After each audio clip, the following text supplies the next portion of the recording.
बाबू, ये दुनिया हमें एक साथ जीने नहीं देगी। एक साथ नहीं जी सकते तो क्या हुआ, एक साथ मर सकते हैं ना। वो कैसे? ये देखो, मुझे पता है कि दुनिया कभी हमें एक नहीं होने देगी। इसे पीकर मर के हम लोग हमेशा हमेशा के लिए एक हो जाएंगे। और एक ही बोतल है। कोई बात नहीं, आधा आधा पी लेंगे। पहले मैं पीता हूँ।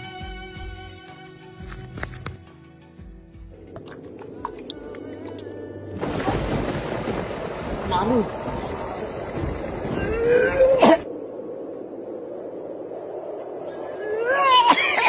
बाबू,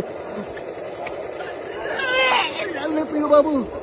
बाबू, इसका टेस्ट कैसा है? कड़ा है।